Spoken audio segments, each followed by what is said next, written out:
মুখ্যমন্ত্ৰী গৌৰৱ গগৈৰ ওপৰতে সম্পূৰ্ণ আস্থা ৰাখিলে কংগ্ৰেছ হাইকমাণ্ডে গৌৰৱ গগৈক লৈ উল্লাসিত অসমৰ সৰ্বসাধাৰণ জনতাও মুখ্যমন্ত্ৰীৰ সন্মুখত প্ৰবল প্ৰত্যাহ্বান হ'ব নেকি গৌৰৱ গগৈ মুখ্যমন্ত্ৰী ডক্টৰ হিমন্ত বিশ্ব শৰ্মাৰ আশাত চেঁচা পানী সাংসদ গৌৰৱ গগৈক ৰাজনৈতিকভাৱে ধ্বংস কৰাৰ সকলো পৰিকল্পনা ব্যৰ্থ হ'ল গৌৰৱ গগৈৰ ওপৰতে সম্পূৰ্ণ আস্থা ৰাখি আগন্তুক বিধানসভাৰ নিৰ্বাচনৰ বাবে প্ৰস্তুতি চলালে কংগ্ৰেছে সাংসদ গৌৰৱ গগৈক প্ৰদেশ কংগ্ৰেছৰ দায়িত্ব দিয়াৰ লগে লগে হঠাৎ সলনি হৈছে ৰাজ্যৰ ৰাজনৈতিক পৰিৱেশ উল্লেখ্য যে দীৰ্ঘদিনীয়া জল্পনা কল্পনাৰ অন্ত পেলাই সৰ্বভাৰতীয় কংগ্ৰেছে সোমবাৰে আনুষ্ঠানিকভাৱে অসম প্ৰদেশ কংগ্ৰেছৰ সভাপতিৰ দায়িত্ব অৰ্পণ কৰে সাংসদ গৌৰৱ গগৈক মন কৰিবলগীয়া যে চলিত বৰ্ষৰ আৰম্ভণিতে প্ৰদেশ কংগ্ৰেছৰ সভাপতি সলনিৰ যুঁজা চলাইছিল কংগ্ৰেছে সভাপতি ভূপেন বৰাৰ স্থানত সাংসদ গৌৰৱ গগৈক সভাপতিৰ দায়িত্ব দিয়াৰ বাবে মত পোষণ কৰিছিল কংগ্ৰেছ নেতা ৰাহুল গান্ধীয়ে এই কথাৰ উমান পোৱাৰ পিছতে এক প্ৰকাৰ থৰকাচুটি হেৰুৱাই পেলাই মুখ্যমন্ত্ৰী ডক্টৰ হিমন্ত বিশ্ব শৰ্মাই কিয়নো প্ৰদেশ কংগ্ৰেছৰ সভাপতি হিচাপে গৌৰৱ গগৈয়ে দায়িত্ব পালে তেওঁৰ বাবে যে তীব্ৰ প্ৰত্যাহ্বান হ'ব সেই কথা ভালদৰে বুজি পায় মুখ্যমন্ত্ৰীয়ে বিগত লোকসভা নিৰ্বাচনৰ সময়তে যোৰহাট সমষ্টিত সেই কথা প্ৰমাণ কৰি দিছিল গৌৰৱ গগৈয়ে যাৰ বাবে গৌৰৱ গগৈৰ বিৰুদ্ধে বিভিন্ন অভিযোগ উত্থাপন কৰি ব্যাপক অপপ্ৰচাৰ চলাই মুখ্যমন্ত্ৰী হিমন্তই শেহতীয়াকৈ গৌৰৱ গগৈৰ লগতে তেওঁৰ পত্নী আৰু পুত্ৰৰ নাগৰিকত্বক লৈও বিভিন্ন প্ৰশ্নৰ অৱতাৰণা কৰে মুখ্যমন্ত্ৰীয়ে মুখ্যমন্ত্ৰী হিমন্তৰ লক্ষ্য আছিল যিকোনো প্ৰকাৰে গৌৰৱ গগৈক ৰাজনৈতিকভাৱে ধ্বংস কৰি প্ৰদেশ কংগ্ৰেছৰ সভাপতি হোৱাত হেঙাৰ সৃষ্টি কৰা কিন্তু মুখ্যমন্ত্ৰী ডক্টৰ হিমন্ত বিশ্ব শৰ্মাৰ এনে ৰাজনীতিক গুৰুত্ব নিদিলে ৰাহুল গান্ধী আৰু সৰ্বভাৰতীয় কংগ্ৰেছ নেতৃত্বই মুখ্যমন্ত্ৰীৰ সকলো পৰিকল্পনা আৰু আশাত চেঁচা পানী পেলাই প্ৰদেশ কংগ্ৰেছৰ সভাপতিৰ দায়িত্ব দিয়া হ'ল গৌৰৱ গগৈক সন্মুখত আছে বিধানসভাৰ নিৰ্বাচন ইতিমধ্যে নিৰ্বাচনক কেন্দ্ৰ কৰি সাজু হৈছে প্ৰদেশ কংগ্ৰেছ গঠন কৰা হৈছে কেইবাখনো শক্তিশালী কমিটি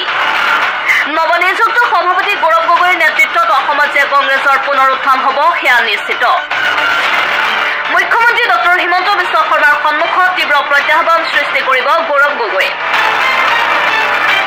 মাত্ৰ 8টা মাহ পিছতে অনুষ্ঠিত হ'বলগীয়া বিধানসভাৰ নিৰ্বাচনত মুখ্যমন্ত্ৰী হিমন্তই গৌৰৱৰ প্ৰত্যাহ্বানক কেনেকৈ প্ৰতিহত কৰে সেয়া হ'ব লক্ষণীয় আৰম্ভ কৰিলে শেষ মই কৰিম তেওঁৰ পৰাই শেষ কৰাম কিন্তু চিনেমাতে হয় যে আহি আছে বৰটো টাইগাৰ শ্ৰফৰ নতুন চিনেমা 10 ছেপ্টেম্বৰ চাব দেই ব্লকবাষ্টাৰ চিনেমা চিনেমা চাই আছো নেকি যদি ইমানে গুৰুত্বপূৰ্ণ লগে লগে তেওঁলোকে একশ্যন ল'ব লাগে তেওঁতে আমাৰ ট্ৰেইলাৰ দি আছে চাব এটাও প্ৰমাণ দিয়া নাই বাজিব লাগিছিল তেনি কটাৰী বাজিছে হাঁচতি বাজিব লাগিছিল চেণ্ট্ৰেল গভৰ্ণমেণ্ট বাজিব লাগিছিল হোম মিনিষ্ট্ৰী যে তেওঁ চোৰাংকে গৈছে তেওঁ এনেকুৱা কৰিছে তেনেকুৱা কৰিছে দেশৰ বিৰুদ্ধে কাম কৰিছে কিন্তু তেওঁলোক মনে মনে আছে আৰু SIT মুখ্যমন্ত্ৰীয়ে কিয় গঠন কৰিছে জানেনে অসমৰ মানুহক ভয় খুৱাবলৈ কংগ্ৰেছ কৰ্মীবিলাকক ভয় খুৱাবলৈ বুৰ্বক বনাবলৈ যে কি মই ইমান ডাঙৰ অভিযোগ আনিছো চোৰাংচোৱা গতিকে এইটো প্ৰমাণ কৰিবলৈ মই SIT গঠন কৰি দিছো তেতিয়াই মানুহে বিশ্বাস কৰিব তেওঁ যি SIT গঠন কৰিছে এই SIT কেপাচিটি অকল অসমৰ ভৌগোলিক চাৰিসীমাৰ ভিতৰত বাহিৰত যাওক বুঢ়া আঙুলি দেখুৱাই দিব কোনেও নুপুছে পাকিস্তান হাই কমিশ্যনে থুৰে SIT ইনফৰমেশ্যন দিব বা এনকুৱাৰী কৰিবলৈ দিব কোন তোমালোক গেট আউট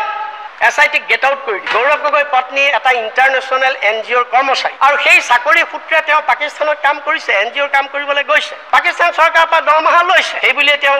এজেণ্ট হৈ গ'ল নেকি চোৰাংচোৱা হৈ গ'ল নেকি নহয় বিধিসন্মতভাৱে যদি লয় তাত কোনেও একো কৰিব নোৱাৰে এইটো এটা নিয়ম আছে তেনেকে বহুত আছে আমাৰ ভাৰতৰ বহুত মানুহ পাকিস্তানত চাকৰি কৰি আছে যদি ব্ৰিটিছ পাছপৰ্ট এলিজাবেথে ৰাখিব নালাগে হিমন্ত বিশ্বই পাৰে যদি মোদীক কৈ এই দুখন আইন আমাৰ দেশৰ পৰা হটাই দিয়ক এখন হৈছে ফৰেইন মেৰিয়েজ এক্ট 1969 আৰু এখন হৈছে স্পেচিয়েল মেৰিয়েজ এক্ট 1954 এই দুখন আইন হটাই দিয়ক ব্ৰিটিছ পাছপৰ্ট থাকিলে আপুনি ভিছাৰ কোনো দৰকাৰ নাই এইটো এটা বেনিফিট আছে ইমান শক্তিশালী ব্ৰিটিছ পাছপৰ্ট আৰু এতিয়া ল'ৰা ছোৱালী দুটাৰ কথা কৈছে ল'ৰা ছোৱালী দুটা মাকৰ লগত নাথাকি কাৰ লগত থাকিব কওকচোন গৌৰৱ গগৈ ৰাজনীতি সূত্ৰে সঘনাই অসম আহে ভাৰতৰ বিভিন্ন ৰাজ্যত গৈ থাকে যে সৰু ল'ৰা ছোৱালীকেইটা কোনে চাব কিয় ক'ব লাগে হিমন্ত বিশ্ব শৰ্মাই SIT দিছে মই ক'বলৈ মানা কৰিছোঁ গৌৰৱ গগৈ কিয় ক'ব লাগে যদি গৌৰৱ গগৈ ক'ব লাগে গৌৰৱ গগৈ যদি প্ৰশ্ন উত্তৰ দিব লাগে হিমন্ত বিশ্বই SIT কিয় দিছে এতিয়া দিছ ইজ দ্য নাই মই CMক চেলেঞ্জ কৰিছোঁ this is the responsibility of the SIT নাই তদন্ত কৰি ৰিপৰ্ট দিয়ক নাই তেওঁক কোনে হাত বহি বান্ধি ৰাখিছে একো কৰিব নোৱাৰে গৌৰৱ গগৈক হিমন্ত বিশ্ব শৰ্মাই একো কৰিব নোৱাৰে কংগ্ৰেছ ইমান দুৰ্বল দল নহয়